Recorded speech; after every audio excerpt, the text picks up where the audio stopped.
बिस्मिल्लाहिर्रहमानिर्रहीम। अस्सलाम वालेकुम गाइस, वेलकम टू math.cloud। आज हम बीटा और गामा फंक्शन की हेल्प से ये डेफिनेट इंटीग्रल सॉल्व करेंगे।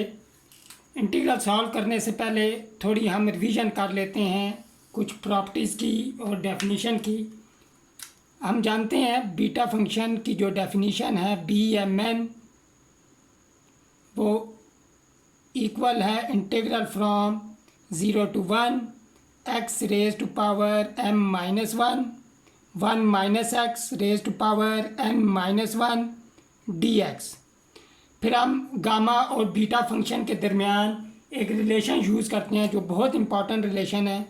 BMN is equal to gamma m gamma n divided by gamma m plus n।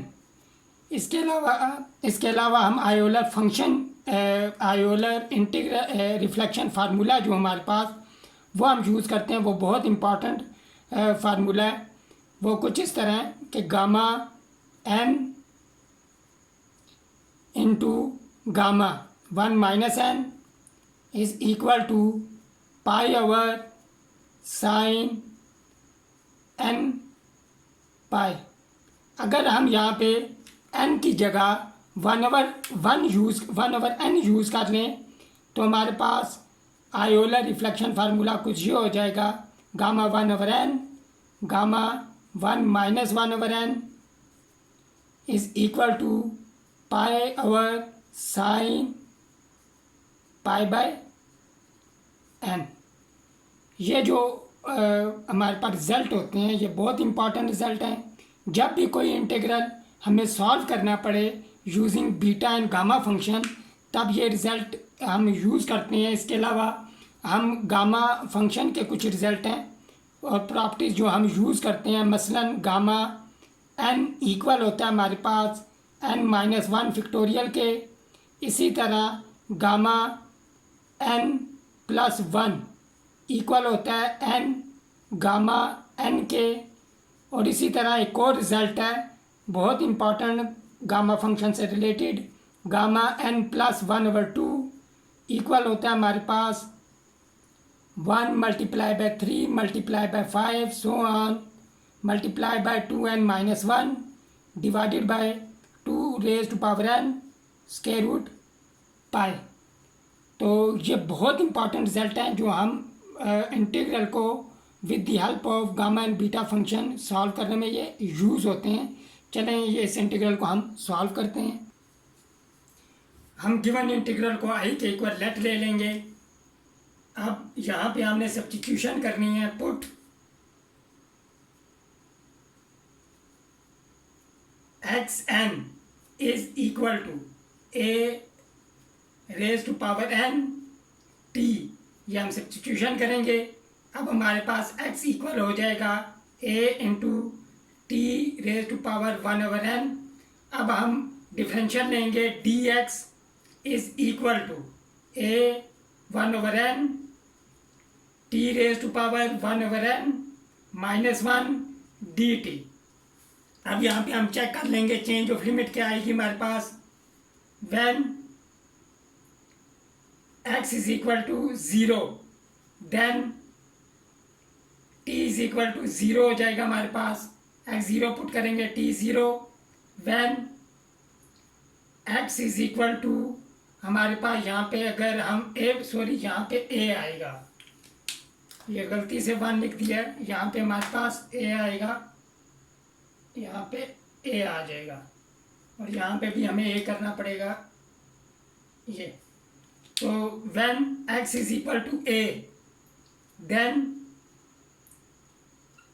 t is equal to 1 हो जाएगा हमारे पास, क्योंकि x a पुट करेंगे, a raise to power n a raise to power n a raise to power n cancel out हो गया, t 1 आ जाएगा।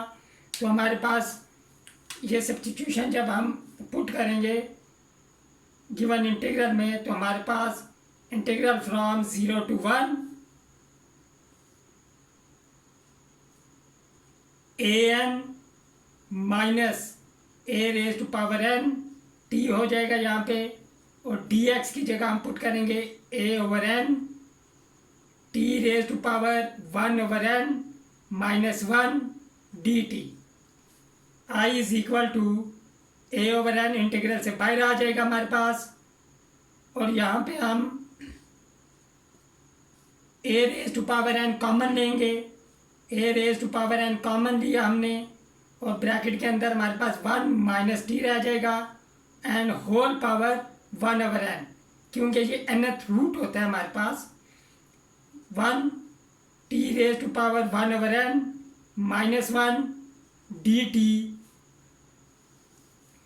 अब जब a raise to power n को अलग करेंगे, हम अलग अलग पावर अप्लाई करेंगे, डिस्ट्रीब्यूट करेंगे, a raise to power n और 1/n हमारे पास a रह जाएगा, तो आ जाएगा a/n integral from 0 to 1 t raise to power 1/n -1, और यहाँ पे a 1 - t power 1/n dt। a और a कैंसिल आउट हो जाएंगे।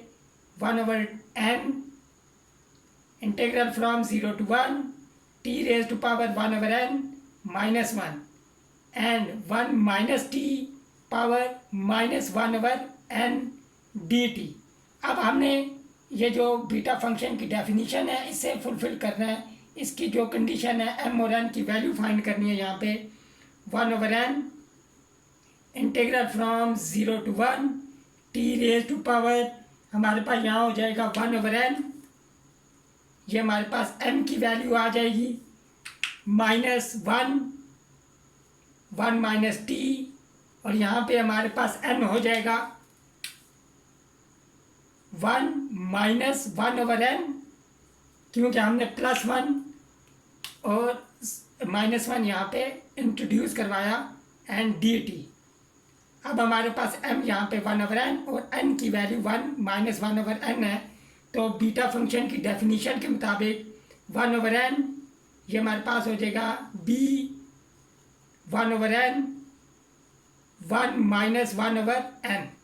ये डेफिनेशन को यूज़ किया हमने। अब हम जो रिलेशन है बीटा और गामा फंक्शन का उसे यूज़ करेंगे, तो हमारे पास यहाँ हो जाएगा 1/n gamma 1/n gamma 1 - 1/n divided by gamma 1 हो जाएगा, क्योंकि m + n करेंगे जब m + n, तो 1/n +1 - 1/n 1/n cancel out हो जाएंगे, 1 रह जाएगा, और गामा 1 जो हमारे पास होता है वो 1 के इक्वल होता है, तो यहाँ हमारे पास आ जाएगा 1/n और विच इज़ इक्वल टू ये 1 हो जाएगा हमारे पास। और यहाँ पे हम आयोलर्स रिफ्लेक्शन फार्मूला यूज़ करेंगे, तो हमारे पास हो जाएगा π/sin π/n। ये आयोलर रिफ्लेक्शन फार्मूला यूज़ किया, तो हमारा जो फाइनल रिजल्ट आ जाएगा I is equal to π/n cosecant π/n। लिहाजा यहाँ पे हम लिख सकते हैं हमारे इंटीग्रल की जो वैल्यू आ जाएगी π/n कोसिकेंट π/n। मुझे उम्मीद है आपको ये एग्जाम्पल समझ आ गई होगी। नेक्स्ट लेक्चर में हम फर्दर एग्जाम्पल के साथ आएंगे और उन्हें सॉल्व करेंगे।